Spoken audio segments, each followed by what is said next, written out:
देखिए आज की इस वीडियो में हम लोग क्लास 12 के बायोलॉजी का काफ़ी ज़्यादा मोस्ट इंपॉर्टेंट ऑब्जेक्टिव क्वेश्चन करेंगे। इस वीडियो में 35 प्रश्न करेंगे और इस 35 में से आपका कितना प्रश्न सही होता है इस वीडियो को अंत तक देख लेने के बाद बतलाइएगा, ठीक है। और इसमें से सारा अधिकतर क्वेश्चन है जो आपके बिहार बोर्ड एग्जाम में कई बार क्वेश्चन पूछा भी गया है। तो चलिए इस वीडियो को शुरू करते हैं। देखिए पहला प्रश्न है, सूक्ष्म प्रजनन में क्या संभव है। देखिए सूक्ष्म प्रजनन में आपका अलैंगिक प्रजनन है, बुझिए एक तरह से आपका रिवाइज हो रहा है एक बार और ये सभी क्वेश्चन हम आपको बतलाए हैं। निम्नांकित में किसमें पादप काय अगुणित होता है, तो शैवाल, कवक, ब्रायोफाइट्स, इनमें से सभी आपका बिल्कुल सही उत्तर हो जाएगा। 35 में 35 सभी स्टूडेंट का आना चाहिए, ठीक है।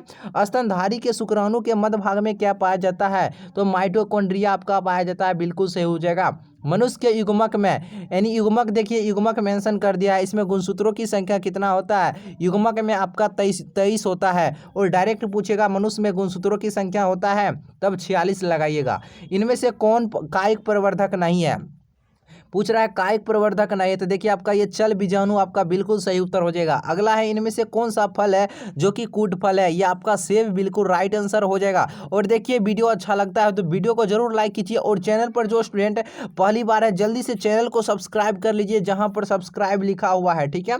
सातवां देखिए, निम्न में से कौन एक लिंगी है, देखिए एक लिंगी आपका पपीता हो जाएगा। इंटोमोफिली नमक परागन किसके द्वारा होता है, तो यह कीड़ा के द्वारा होता है, यानी कीट के द्वारा, ऑप्शन नंबर डी। अगला है, प्रत्येक पादप कोशिका से पूर्ण पौधा बन सकता है, इस गुण को क्या कहते हैं, टोटीपोटेंसी कहा जाता है। निषेचन क्या है, अंडा तथा नर न्यूक्लियस का संयोजन है। सो ऑप्शन नंबर आपका एक करेक्ट आंसर हो जाएगा। इनमें से कौन जंतु कोशिका में नहीं पाया जाता है, देखिए जंतु कोशिका में नहीं पाया जाता है, क्लोरोप्लास्ट, क्या नहीं पाया जाता है, क्लोरोप्लास्ट। अगला है, इनमें से कौन पौधा जलोद्भिद है, तो सिंघारा आपका जलोद्भिद हो जाएगा, ठीक है। अगला प्रश्न है, किस जनन परत से रक्त तथा परिवहन तंत्र का उद्भव होता है, तो मीजोडर्म से, किससे होता है, मीजोडर्म से। अगला है, निम्नांकित में से कौन द्विगुणित संरचना है, कई बार ये क्वेश्चन पूछा गया है, तो युग्मनज आपका सही उत्तर हो जाएगा। अगला है, मादा में मुखिया गर्भ निरोधक किसे रोकती है, तो यह अंडोत्सर्ग को रोकती है। मेंडल ने कितने लक्षण का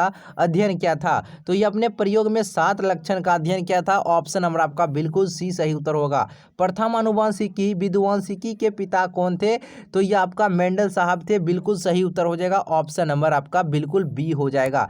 टर्नर सिंड्रोम में गुणसूत्रों की संख्या बतलाना है, टर्नर सिंड्रोम में गुणसूत्र की संख्या 45 होता है। और याद रखिएगा क्लाइनफेल्टर सिंड्रोम में आपका क्लाइनफेल्टर सिंड्रोम में 47 होता है, और डाउन सिंड्रोम में भी आपका 47 होता है, और टर्नर सिंड्रोम में 45 होता है। मेंडल का द्वितीय नियम क्या है, यह स्वतंत्र अपव्यूहन का इसका नियम है, द्वितीय नियम मेंडल का, ऑप्शन नंबर आपका डी हो जाएगा।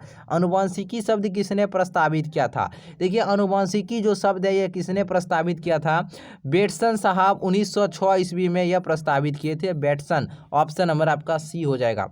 कानों पर बालों की बहुलता का चिन्ह पाया जाता है, यह वाई क्रोमोसोम पर पाया जाता है। अगला है, अर्जित गुणों के वंशागति का सिद्धांत किनके द्वारा दिया गया था, तो यह लैमार्क के द्वारा दिया गया था। बाहरी डीएनए को मेजबान कोशिका में लाने हेतु किसका उपयोग कर सकते हैं, तो यह जीन गण का उपयोग कर सकते हैं, ऑप्शन ए हो जाएगा। निम्न में से कौन प्रारंभ कूट है, देखिए AUG एवं GUG आपका बिल्कुल सही उत्तर हो जाएगा। अगला है, डीएनए से आरएनए की भिन्नता क्या है, डिऑक्सीराइबोज रहने में, यह बिल्कुल आपका सी नंबर सही उत्तर हो जाएगा। बतलाइए, सभी क्वेश्चन आपसे बन रहा है, बिल्कुल बनेगा, ठीक है। 26 नंबर देखिए, इनमें से कौन सा नाइट्रोजन बेस आरएनए में नहीं पाया जाता है, देखिए पूछ रहा है आरएनए में क्या है, नहीं पाया जाता है। देखिए आरएनए में आपका ये थायमीन आपका नहीं पाया जाता है, ये थायमीन आपका डीएनए में पाया जाता है, आप सभी जानते हैं, कई बार ये सभी क्वेश्चन बतलाए हुए हैं। ओपेरोन मॉडल क्या प्रदर्शित करता है, तो ये जीन का रेगुलेशन प्रदर्शित करता है, बिल्कुल सही उत्तर हो जाएगा, ऑप्शन सी। इनमें से कौन सा नाइट्रोजीनस बेस डीएनए में नहीं होता है, आप पूछ रहा है डीएनए में नहीं होता है, तो ये आपका कहाँ है, यूरासिल आपका डीएनए में नहीं होता है, यूरासिल आपका किसका है, ये आरएनए में होता है यूरासिल, ठीक है।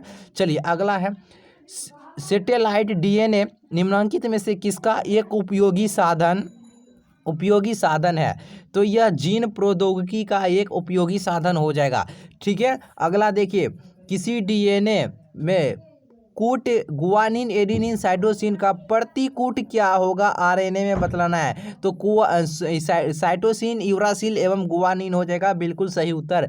जैव रिएक्टर अनुकूलता परिस्थिति में क्या निर्माण करता है, उत्पाद जीव माध्यम, ये बिल्कुल सही उत्तर हो जाएगा ऑप्शन नंबर डी ये सभी। पक्षियों तथा ये तितली का जो डैना है कैसा अंग है, यह असमजात अंग है। कैसा अंग है, असमजात अंग। आधुनिक मानव का वैज्ञानिक नाम क्या है, देखिए आधुनिक मानव का जो वैज्ञानिक नाम क्या है बताइए। तो होमोसेपियंस है। क्या है, होमोसेपियंस। ऑप्शन नंबर आपका क्या हो जाएगा, ऑप्शन नंबर आपका बिल्कुल डी नंबर सही उत्तर हो जाएगा। अब देखिए 34 नंबर प्रश्न क्या कह रहा है, इनमें से पश्च विषाणु कौन है। देखिए पश्च विषाणु आपका ह्यूमन इम्यूनो डेफिशिएंसी वायरस हो जाएगा बिल्कुल सही उत्तर। अगला है एलिफेंटेरिस का कारक क्या है, आप सभी बतलाइए एलिफेंटेरिस का कारक क्या है। वुचेरिया हो जाएगा ऑप्शन नंबर सी सही उत्तर। अब बतलाइए आप सभी 35 में 35 कितने स्टूडेंट का सही हुआ है। सही जवाब आप लोग बतलाइएगा ईमानदारी पूर्वक, ठीक है। चलिए तो बतलाइए और वीडियो को अवश्य ही लाइक कीजिए। सभी स्टूडेंट टेलीग्राम से अवश्य ही जुड़ जाइए। टेलीग्राम का नाम है, जो इस चैनल का जो नाम है वही टेलीग्राम का भी नाम है। तो चलिए फिर मिलते हैं नए वीडियो में आप सभी के साथ। एक घंटा के बाद आपका फिजिक्स का भी इसी तरह का वीडियो आने वाला है, फिर 1 घंटा के बाद केमिस्ट्री का भी हो सकता है तो आने वाला है। तो चलिए फिर मिलते हैं नए वीडियो में।